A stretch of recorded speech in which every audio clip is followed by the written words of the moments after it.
মুসলিম পুরুষদের নিয়ম টাকনুর উপরে প্যান্ট পায়জামা লুঙ্গি পরা, কিন্তু আমরা অনেকেই নামাজের আগে সব সময় টাকনুর নিচে এসব পড়ে থাকি।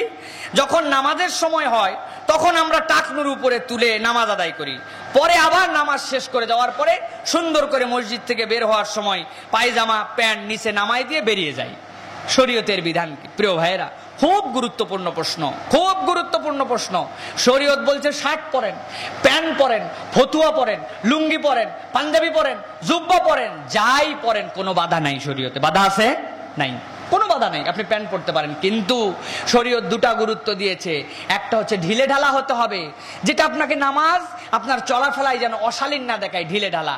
আর 2 নম্বর, ছেলেদের জন্য অবশ্যই সেটা টাকনুর উপরে হতে হবে, অবশ্যই। বিশ্বাস করেন, হাঁটুর নিচ থেকে নাভির নিচ উপর থেকে হাঁটুর নিচ পর্যন্ত কাপড় সতর ফরজ, এইটার জন্য 12-13টা মুতাওয়াতির হাদিস আছে। কিন্তু টাকনুর উপরে কাপড় রাখতে হবে রাসূল সাল্লাল্লাহু আলাইহি ওয়াসাল্লাম থেকে 17 কি 18টা মুতাওয়াতির, যেটা রাসূল সাল্লাল্লাহু আলাইহি ওয়াসাল্লাম পর্যন্ত মুসালসাল পৌঁছানোর মধ্যে আমি মধ্যে একজন রাসূল, এইরকম 3 জন মধ্যে দিয়ে একজন মধ্যবর্তী দিয়ে এরকম 12, 13, 15 জন সাহাবী থেকে আল্লাহ রাসূল বলছেন, মা আসফালা মিনাল কাবাইনি ইদারি ফিন্নার, তোমার টাকনুর নিচে যা থাকবে এইটা তোমাকে জাহান্নামে নিয়ে যাবে। নাউজুবিল্লাহ বলেন। তাহলে বলেন, সব সময়ের জন্য যেটা বিধান আপনি মসজিদে এসে পালন করলেন, আলহামদুলিল্লাহ, এটা প্র্যাকটিস হচ্ছে। আশা করি যারা মসজিদে এসে শুরু করছেন তারা বাকিটাও করবেন, বলেন আলহামদুলিল্লাহ। এই জন্য আমাদেরকে যারা করছে এটা উৎসাহ দিতে হবে, খুব ভালো কথা। কিন্তু ভাইরে, এটা তো খালি মসজিদের বিধান না, এটা তো সব সময়ের বিধান।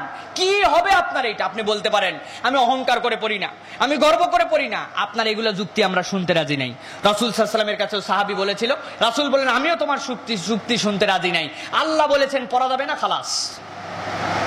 এক সাহাবী টাকনুর নিচে কাপড় পরে আছেন, রাসূল দৌড়াই যে তুলে দিলেন, ইয়া রাসূলুল্লাহ দেখেন আমার পায়ের নলাটা দেখেন, কি চিকন, একটা পা মোটা একটা পা, আমি প্রতিবন্ধী ইয়া রাসূলুল্লাহ, এটা ঢাকায় রাখার জন্য এটা করেছে। আল্লাহ রাসূল বললেন, শোনো আমার সাহাবী, যেই রব্বুল আলামিন তোমার পায়ের ওই নলাকে সৃষ্টি করেছেন, ওই রব্বুল আলামিন বলছেন তুমি টাকনুর নিচে পড়তে পারবা না। তাহলে বুঝো তোমার রবের হুকুম দুইটার মধ্যে কোনটা মানবা। সাহাবী তুলে নিলেন উপরে কাপড়। সুতরাং অহংকার করি না, ফুটানি করি না, উমুক যুক্তি তুমুক যুক্তি, সমাজ মানে না, এগুলো যুক্তি চলবে না।